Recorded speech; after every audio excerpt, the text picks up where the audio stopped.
News bulletin में आपका स्वागत है। आइए जानते हैं बिहार की 30 फटाफट बड़ी खबरों को। जहानाबाद में मुख्यमंत्री नीतीश कुमार ने लालू प्रसाद यादव पर हमला करते हुए कहा कि वह उनके पास गए थे लेकिन वह उनके नहीं हो सके। उन्होंने यह भी कहा कि जब खुद हटे तो अपनी पत्नी को मुख्यमंत्री बना दिया।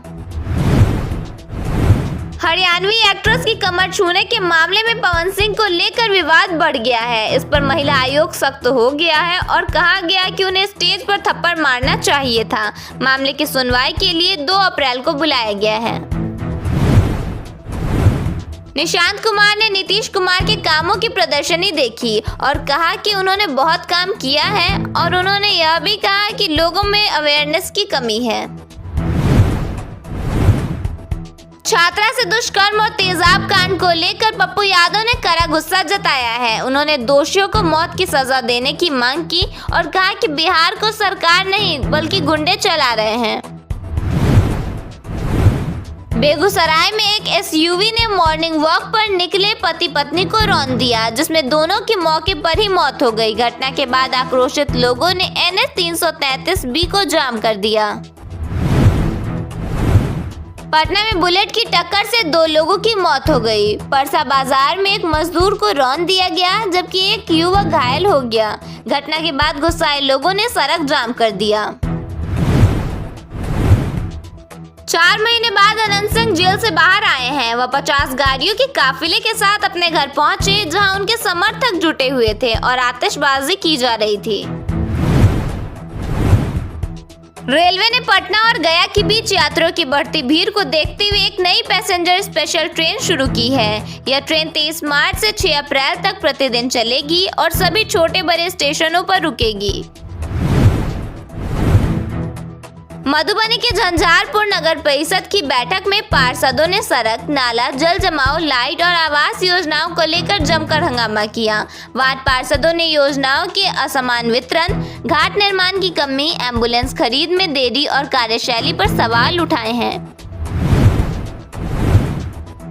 मुख्यमंत्री नीतीश कुमार 25 मार्च को भोजपुर जिले में 4.5 अरब रुपए से अधिक की 721 विकास योजनाओं का उद्घाटन और शिलान्यास करेंगे।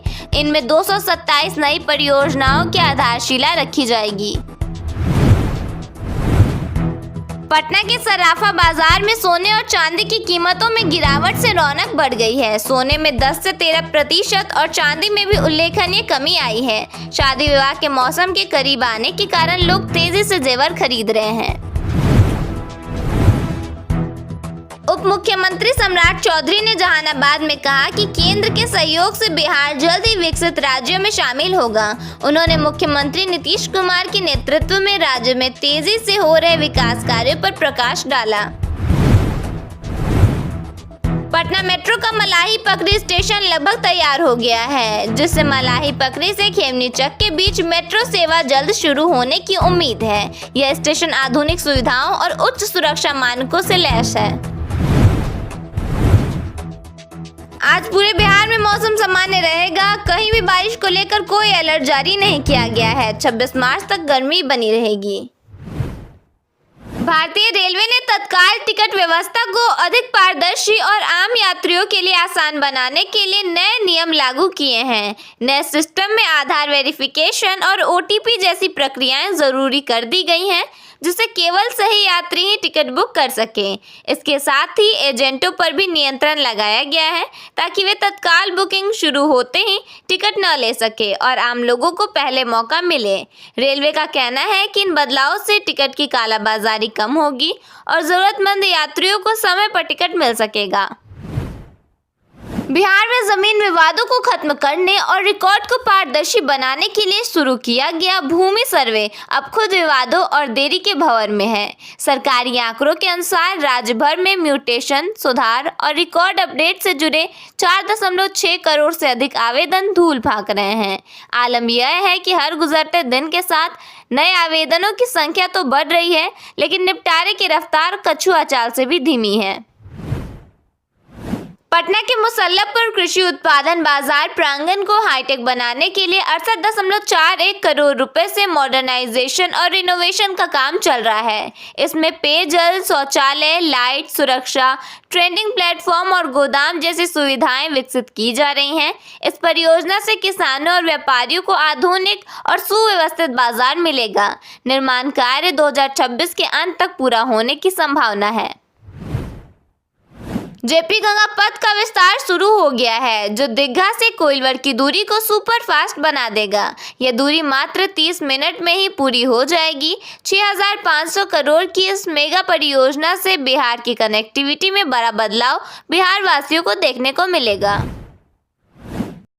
बिहार में आने वाले आंधी तूफान या फिर साइक्लोन की जानकारी करीब 15 दिन पहले ही मिल सकेगी। इसके लिए अब एआई की मदद ली जाएगी। जानकारी के मुताबिक एक टेक्नोलॉजी का उपयोग कर पहले से उपलब्ध डाटा का एनालिसिस किया जाएगा। एआई से मौसम की जानकारी 15 दिन पहले ही मिलने से लोगों को बड़ी सहूलियत हो सकेगी। इसे लेकर जानकारी स्पेस एप्लीकेशन सेंटर के निदेशक नीलेश एम देसाई ने दी है। पटना में आयोजित बिहार स्पोर्ट्स कॉन्क्लेव 2026 में केंद्रीय खेल राज्य मंत्री रक्षा खडसे और खेल मंत्री श्रेयसी सिंह ने बिहार के खेलों के भविष्य को लेकर जो रोड मैप पेश किया है। बिहार अब खेलों को सिर्फ प्रतियोगिता नहीं बल्कि विकास और पहचान के माध्यम के रूप में देख रहा है। मुख्यमंत्री नीतीश कुमार ने समृद्धि यात्रा के दौरान अरवल में 153 करोड़ रुपए की 272 विकास योजनाओं का उद्घाटन और शिलान्यास किया। इस दौरान उन्होंने स्कूल, स्वास्थ्य, सड़क और रोजगार से जुड़ी योजनाओं की समीक्षा की। अधिकारियों को समय पर काम पूरा करने के निर्देश दिए। निरीक्षण के दौरान सीएम नीतीश कुमार ने स्कूल में बनी खगोल विज्ञान प्रयोगशाला, स्मार्ट लर्निंग हब और आईएसएम लैब को देखा। अनुसूचित जाति जनजाति कल्याण विभाग की ओर से एक लाभुक को करीब 4.12 लाख रुपए का चेक भी दिया गया। कराटे की ट्रेनिंग ले रही छात्राओं से सीएम ने बातचीत कर उनका हौसला बढ़ाया। बिहार की सड़कों पर अब नियम तोड़ना या क्राइम करके बच निकलना नामुमकिन होने वाला है। बिहार सरकार ने कानून व्यवस्था को और भी ज्यादा सख्त और लेटेस्ट बनाने के लिए पूरे प्रदेश में सीसीटीवी कैमरों का जाल बिछाने का फैसला लिया है। इस परियोजना के तहत न केवल राजधानी पटना बल्कि बिहार के सभी 38 जिलों को तकनीक से लैस किया जाएगा। मुख्यमंत्री नीतीश कुमार की समृद्धि यात्रा आज जहानाबाद में हुई, जहां उन्होंने 252 करोड़ का गिफ्ट दिया। इस दौरान सीएम नीतीश जनसंवाद कार्यक्रम में भी शामिल हुए। मंच से उन्होंने सरकार की उपलब्धियां गिनवाई और लालू राबड़ी शासनकाल पर हमला भी बोला। भोजपुरी इंडस्ट्री के पावर स्टार पवन सिंह एक नए विवाद में घिरते नजर आ रहे हैं। एक वायरल वीडियो के बाद हरियाणवी एक्ट्रेस अंजलि राघव की शिकायत पर मामला महिला आयोग तक पहुंच गया। आयोग ने नोटिस जारी कर 2 अप्रैल को फरीदाबाद में पेश होने का निर्देश दिया है। बिहार का अगला सीएम कौन होगा, इसकी चर्चा तेज है। इस बीच केंद्रीय मंत्री चिराग पासवान ने कहा, गठबंधन में सीएम फेस को लेकर सहमति लगभग पूरी हो गई है। जल्द ही औपचारिक घोषणा भी की जाएगी। इसके साथ ही उन्होंने डिप्टी सीएम सम्राट चौधरी को लेकर भी अपनी बात रखी। बिहार के बोध गया में एक ऐसा वैश्विक केंद्र बन रहा है जो आने वाले समय में दुनिया को शांति और करुणा का संदेश देगा। दलाई लामा की प्रेरणा से बन रहा the Dalai Lama centre for Tibetan and Indian ancient wisdom 2028 तक तैयार होने का लक्ष्य है। करीब 200 करोड़ रुपए की लागत से बन रहा यह संस्थान बिहार को फिर से वैश्विक बौद्ध अध्ययन के केंद्र के रूप में स्थापित करेगा। बिहार के भ्रष्ट अधिकारियों के खिलाफ सुनवाई तेज हो गई है और उन्हें जल्द ही सजा मिले, इसके लिए निगरानी की टीम अब तकनीक का सहारा ले रही है।